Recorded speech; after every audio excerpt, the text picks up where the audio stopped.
your friends are forming... I'm...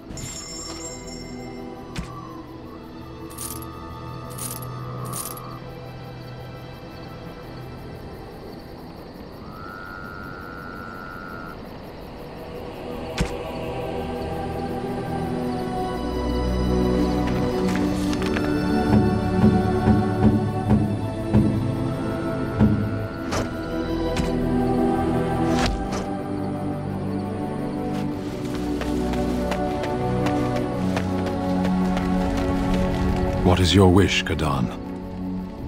As you...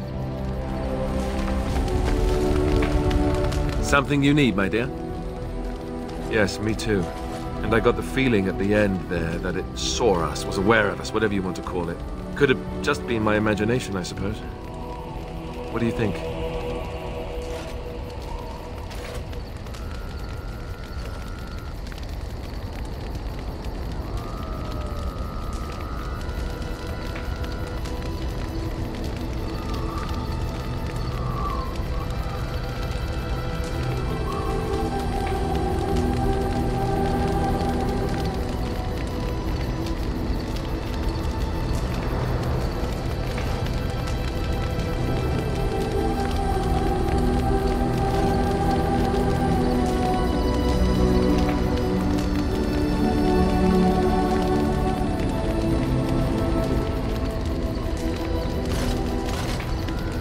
I thought we were already being extra careful. Does that mean we have to be extra careful now? Great. There I was enjoying my nap. I guess one thing is certain at least, isn't it? It's official. This is a blight. Something you need, my dear?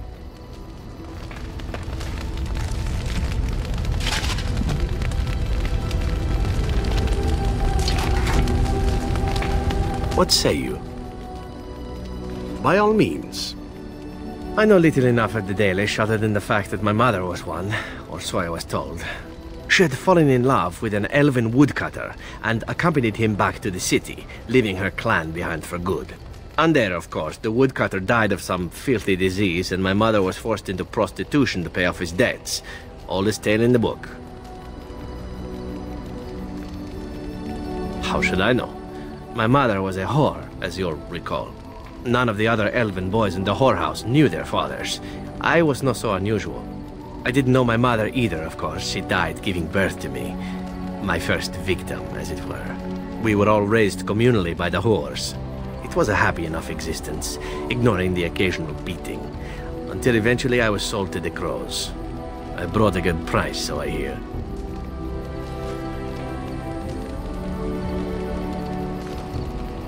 Ah, compassion and beauty both in the same woman. It is a delight, truly, though what you say is unnecessary, even if it is appreciated. It could have been much worse. Shall I tell you about what happened to the other whorehouse boys who did not fetch a decent price with the crows? Surely your life has not been so idyllic. People like you and I are not the product of happy lives of contentment, after all.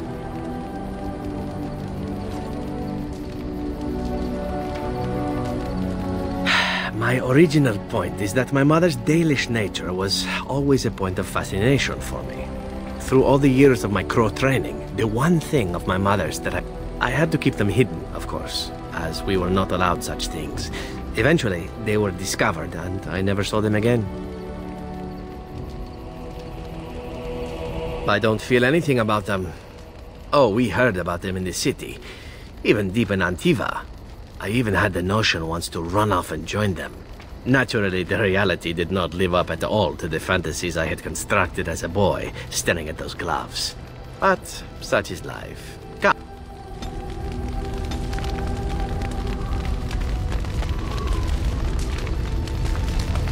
I was just thinking, it was when my mother died, and this wise elven woman comforted me and told me that we shouldn't fear death or hate it. Death is just another beginning. One day, we must all shed our earthly bodies to allow our spirits to fly free. It's a beautiful sentiment, I think. One that brings peace and hope to the grieving. So, You and Alistair? You and Alistair. Together, looking contented. You even have a glow about you. So shameless. Of course you aren't. Liliana's just seeing things again, isn't she? So, how is Alistair? You know what I mean. Alistair and you, those long nights. He must be quite delightful. You wouldn't be so happy otherwise, I think. He's athletic. That's always nice. He is also good at following instructions, isn't he?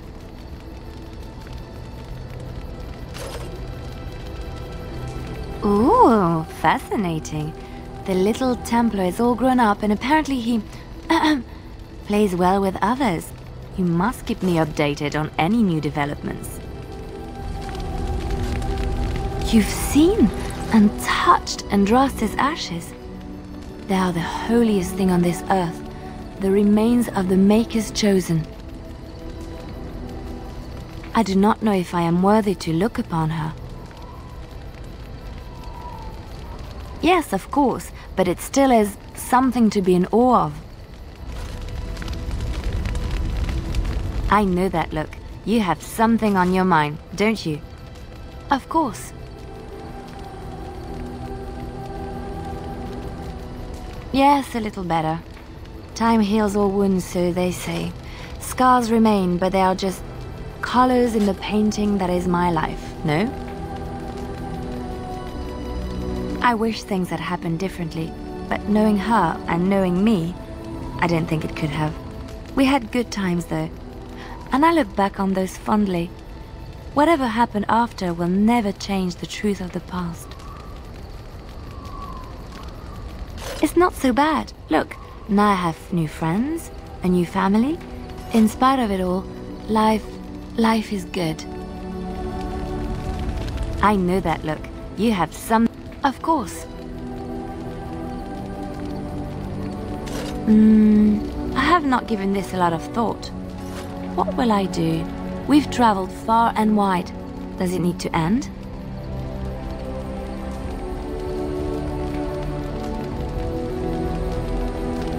Ugliness can be found anywhere if you look hard enough. The same can be said of beauty. There's so much out there. Adventures to be had and stories to be told. I want to be part of it all. I might need some company. And you're not too irritating. You're welcome to come along if you like.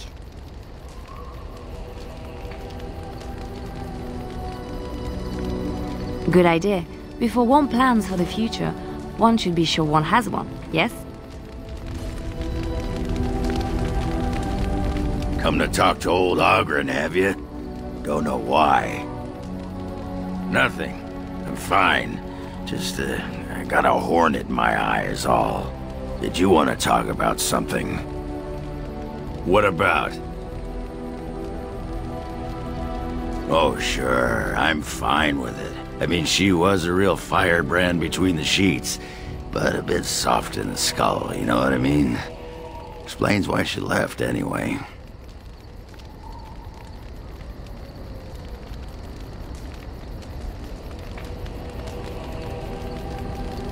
Handling what? Bronca? Pfft. That treasure's been long buried. Ancestors take me. You people whine like tea kettles around here.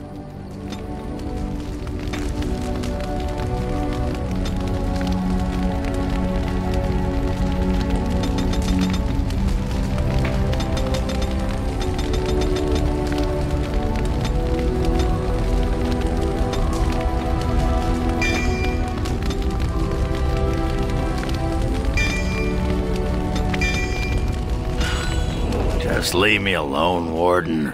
Seriously. Upset. Ugh. I don't get upset.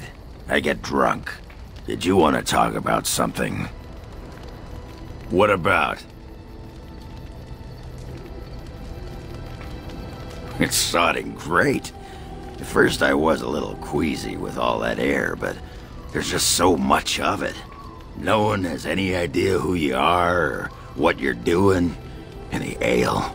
Oh, who'd have thought ale made with grain? Aye, the surface is great. It's like a big, bright world of filth without a ceiling. My kind of place.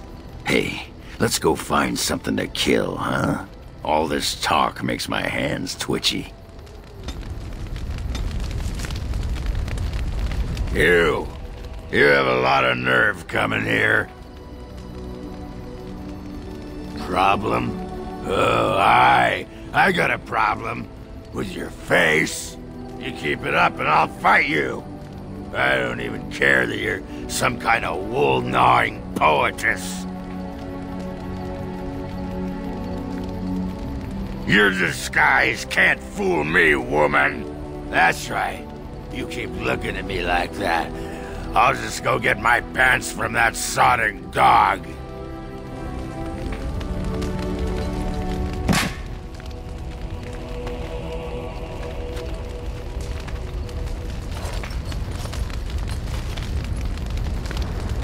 I got a moment, sure. What about? You get a sword or an axe, and are told to go out and defend your city. It's the best thing in the world. That is until you try to live in the city you saved. Sure, if you like following orders from some shaper with his head so far up his own arse he can't see out his neck. I mean, they train you to kill. Teach you to harness your rage at the first noise you hear, then try to set 100 sodding rules about it. Like those provings. Ancestors show their favor through the strongest arm, right? So why so many rules saying how to fight, and when you win, and not to bloody kill? Killing's what swords are for. You can kill with blunted weapons, Warden. Well, maybe you can't. This makes me cranky. Don't you have any other inane questions? All right.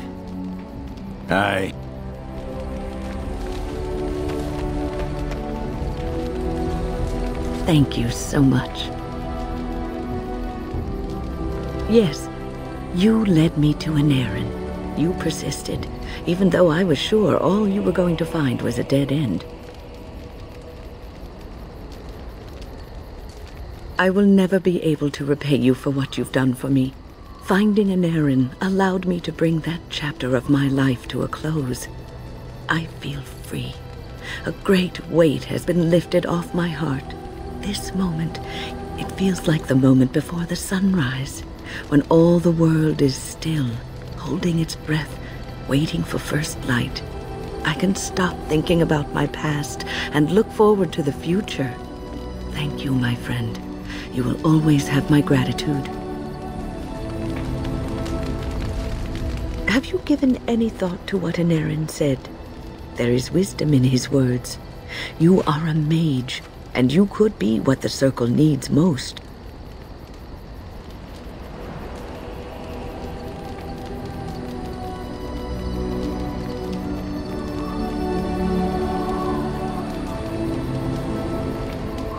Your life as a Grey Warden has given you a chance to venture abroad, farther than many mages have been.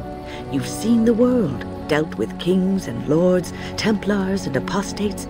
You've seen the good and bad of all of these. You could bring these experiences back to the Circle, improve it with what you know. It will take time, but it can be done, slowly.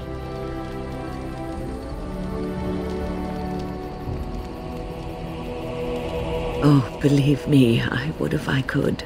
But I am not long for this world. Day by day, I feel myself weakening. I will not live to see the Circle rebuilt and made stronger and more glorious. This will be a dream I take to my grave. It doesn't have to be a dream for you.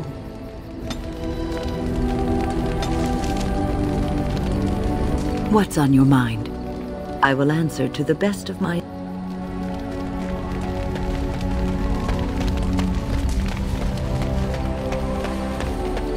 I am listening. It doesn't have better things to do. On then.